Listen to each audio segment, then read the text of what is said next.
the ultimate piece here. Richard, tell me about this piece. Well, I used to have a friend that worked in the local Metro Glass, and he used to drop me off loads, and I got 2 tonne of this thick glass cut off, and I'd never dropped off to me, and I'd never even cut this thick glass before. So and then that night I got a call from a sculpture park in Hamilton and Cambridge there, and they wanted me to make a piece Yes. for a show they were having. So I guess I thought it was meant to be. So I agreed to make a piece for them, and this was it. And it's got that lovely feeling here. You know, we've got a very natural setting, the rocks, beautiful, interesting piece of driftwood that you've picked up, the yuccas behind with a bit of spikiness, and gives a great feeling. Yeah, it's everything out there. It's funny, you know, these projects take a long time to make, and this one really came out at a time that I was making quite a few on the ranges. Obviously, I hadn't long shifted here, you see, and the ranges up here had quite an effect on me. Right. When I shifted here, and so the idea of this one, it started out as the mountain, and it shifted into ranges, and then it ended up being a leaf. Yeah. So it was just the thinking that you go through and the thoughts while you're making a piece can change the piece. Yes.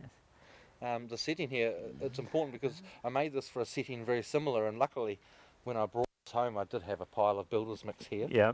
That got reshaped with some local stone and a couple of pukas. Yep. What they're doing is they're cutting out part of the light. So I like the piece when it's partly lit and partly not lit, and it just means you can explore the areas in between. Yeah, and never see the same thing twice, and with a bit of leaf movement and that with That's the wind, right, movement. It's getting there, and the naturalisation of you've got little putakawas coming up, you've got the different succulents and the sedums and that. It's a great wee setting, and you know, it could almost be anywhere just with a nice little piece added. That's right. And over here we get up on a pedestal.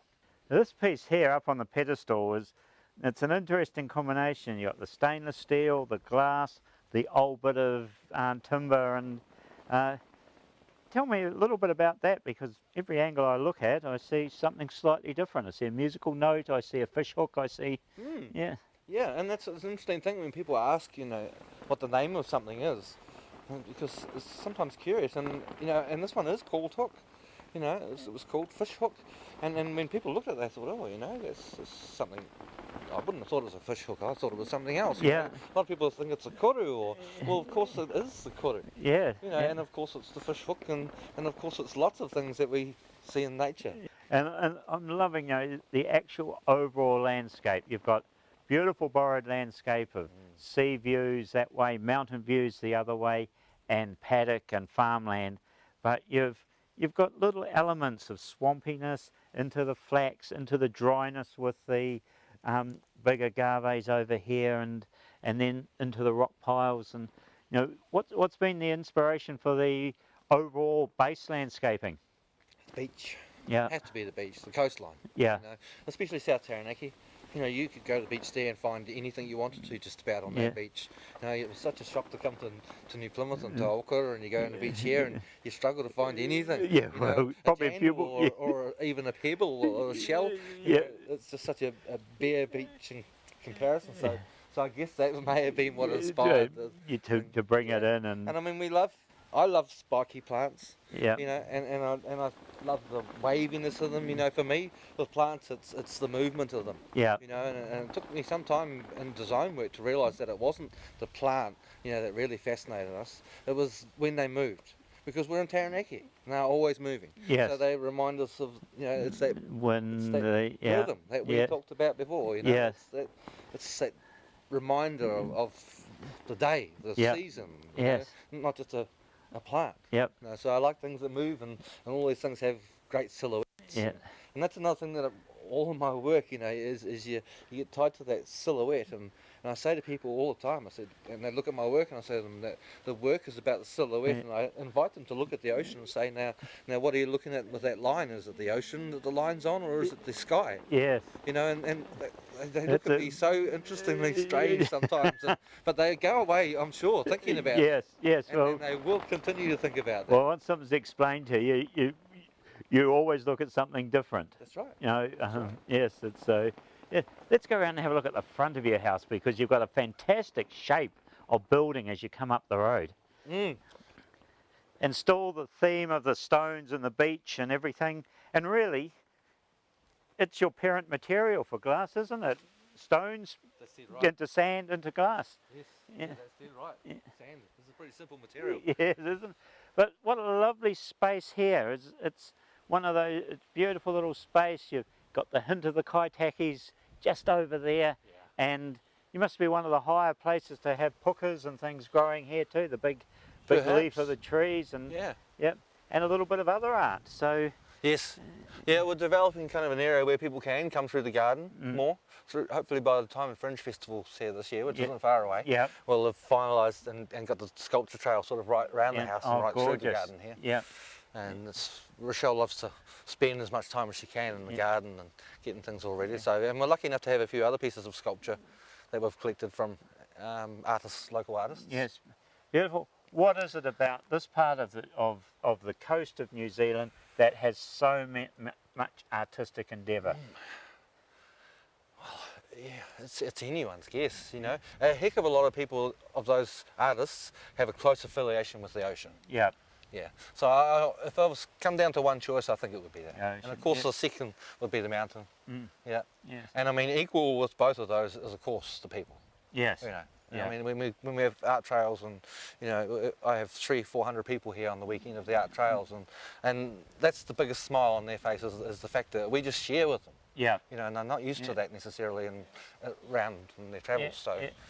Yes, well, What is that? Yeah, well, when you consider there's Graham Kirk just over here, Dale Copeland, world famous assemblage artist, Margaret Scott, who's well known for her paintings on the placemats and everything, and really interesting, and a whole lot of others in between, Peter Lambert and so on. It's an incredible eclectic community, and generally you're all mates.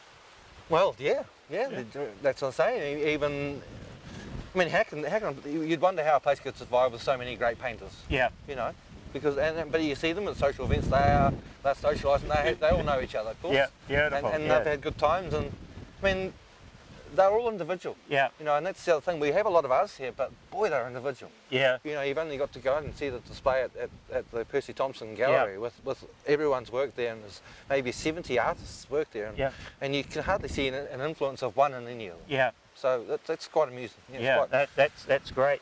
Yeah. And the other little thing that I'm loving, your house. Did you build it from scratch? Well, no. When we got here, it was a little 3-bedroom Keith Hay home on a bare 1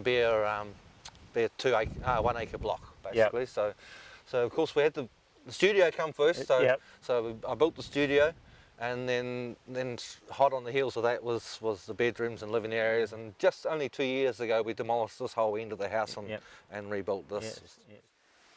Well, Richard, it's been lovely wandering your garden, wandering your studio, listening to your passion for the glass. Beautiful deck, and again with some of those lines of that come into your glass. Two chairs. Do you and your good lady get to sit out here and actually just enjoy the sight, or you're too busy working? Well, I'd have to say we do sit out here. Not as often as we probably would like to think we would, but it is a great place to sit here and watch the day disappear before your very eyes. It reminds you of all the colour and reason that you live in a place like this. And your studio is open all the time? That's right, the studio, it's a hard one to kind of put hours on because I live here, of course, and I practically live in the studio, but sometimes I have to go to town to install or get supplies. So basically I call it that I'm open 7 days, most days, and I'm generally, and people can call me any time and see if I'm around. Yeah. And you've got a website that people can look up and perhaps find out? That's right, you can just Google Richard Landers and glass and you'll get it, but there's a stained glass gallery, dub stained glass gallery, that's just got a great galleries of all my work, a lot of my work. Beautiful. And of course the glass gallery's on Facebook to keep up with the latest. And if you haven't had enough of a look at the wave, you want to have a look closer, then it's on Facebook. Lovely. And finally, we've mentioned that you got that wave that's going to Hawaii, you've got other pieces around the place, and you've also hinted on a little bit of restoration work on that too. Is that a big part of your work here? Well, there's kind of just two aspects of restoration. Generally, restoration is church work.